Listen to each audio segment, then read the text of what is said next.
क्या पीएम मोदी अपना 1500 करोड़ रुपए विशेष राहत पैकेज हिमाचल को देने का वादा भूल गए हैं? आज हम बात कांग्रेस भाजपा की नहीं, आज बात प्रदेश की जनता के हितों की करेंगे। नेताओं के बयानों से हटकर उन लोगों की बात करेंगे जिन्हें इस वक्त चाहे प्रदेश सरकार हो या केंद्र सरकार, दोनों से जो भी मदद मिल सके उस मदद की खास जरूरत है। 2 वक्त की रोटी परिवार सहित अपने आशियाने में खाने के लिए एक छत की इन सभी लोगों को अभी जरूरत है। जी हाँ, हम बात कर रहे हैं मानसून में मची तबाही के आपदा प्रभावितों की। प्रदेश के आपदा प्रभावितों को इस वक्त प्रदेश सरकार और केंद्र सरकार दोनों से विशेष सहायता की जरूरत है। सीएम सुक्खू जहां पहले ही ऐलान कर चुके हैं कि जिनके आशियाने पूरे तबाह हुए हैं राज्य सरकार उनकी पूरी मदद करेगी, वहीं घर से लेकर दुकानें, गौशालाएं सबके लिए राज्य सरकार आर्थिक मदद करेगी। आपको बता दें, केंद्र से भी राज्य सरकार को आर्थिक मदद की जरूरत है। ये बात किसी से छुपी नहीं है कि प्रदेश सरकार कमजोर वित्तीय स्थिति और संकट से गुजर रही है और अगले 4-5 महीने अभी ऐसा ही संकट। प्रदेश सरकार अब केंद्र की तरफ आस लगाए बैठी है कि कब प्रधानमंत्री नरेंद्र मोदी दिल्ली से जो उन्होंने हिमाचल आकर 1500 करोड़ के विशेष पैकेज देने का ऐलान किया था, वो पैसा प्रदेश सरकार के खजाने में आए। सच कहूं तो इस वक्त हिमाचल की जनता को प्रधानमंत्री नरेंद्र मोदी जो हिमाचल को अपना दूसरा घर मानते हैं, उनके सहयोग की खास जरूरत है। हिमाचल में भाजपा और कांग्रेस दोनों दलों के नेता रोज खूब बयानबाजी कर रहे हैं। एक पार्टी कह रही है कि केंद्र से पैसा आ रहा है, लेकिन यहाँ कहाँ खर्च हो रहा है इसका पता नहीं लग रहा।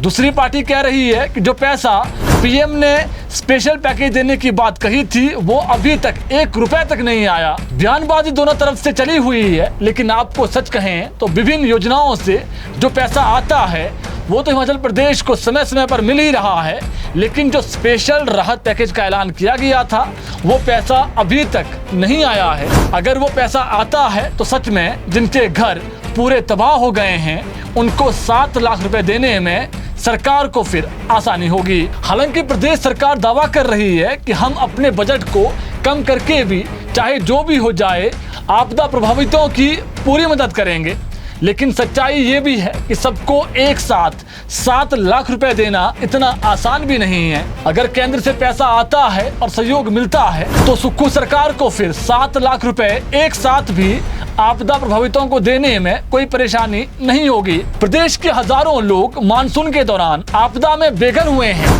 हजारों की संख्या में घर तबाह हो गए हैं। लोग तिरपाल के सहारे और रेंट के कमरे में रहने को इस वक्त भी मजबूर हैं।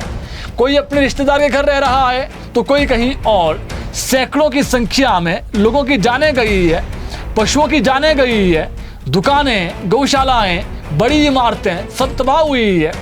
लगभग 6000 करोड़ के आसपास का नुकसान आंका गया है। जिन लोगों की जानें चली गई है वो तो अब वापसी नहीं आ सकते हैं, लेकिन जो लोग बेघर हुए हैं, जिनके पास अब रहने को मकान तो छोड़ो जमीन तक नहीं है, वो सिर्फ और सिर्फ सरकार से ही आस लगाए हुए हैं कि सरकार कुछ ना कुछ तो उनकी मदद करेगी। ऐसे में कुछ दिन पहले ही हुई कैबिनेट बैठक में सरकार ने पूरे प्रदेश को आपदा प्रभावित क्षेत्र में स्पेशल पैकेज देने का फैसला लिया है।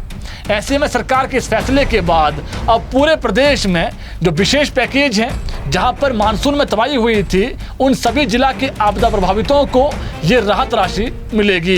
इस साल सरकार ने एक कदम और आगे जाकर पहली किस्त के तौर पर 3.5 लाख की जगह 4 लाख रुपए देने का ऐलान किया है, ताकि लोगों को अपना घर बनाते हुए कोई समस्या न आए। प्राप्त जानकारी के अनुसार अगले माह नवंबर से राज्य सरकार आपदा प्रभावितों को पहली किस्त जारी कर देगी, यानी 4 लाख रुपए का जो चेक है वो आपदा प्रभावितों को अगले माह मिल जाएगा। सीएम सुक्खू तो अब ये भी कह रहे हैं कि राज्य के आपदा प्रभावितों की मदद के लिए वो और उनकी पूरी कैबिनेट बीजेपी के सभी सांसदों और विधायकों के साथ मिलकर भी केंद्र सरकार के पास जाने को तैयार हैं, ताकि आपदा प्रभावितों की अच्छे से मदद हो सके। उन्होंने ये तक कहा कि इसमें ईगो वाली कोई बात ही नहीं है। वो चाहते हैं कि केंद्र से कुछ ना कुछ राहत राशि जो है वो जल्द से जल्द प्रदेश को मिले। अब देखना होगा कि पीएम मोदी अपना 1500 करोड़ जो विशेष पैकेज हिमाचल को देने का वायदा उन्होंने किया था वो राशि प्रदेश के खजाने में आती है और जो प्रदेश के आपदा प्रभावित हैं उनको ये पैसा,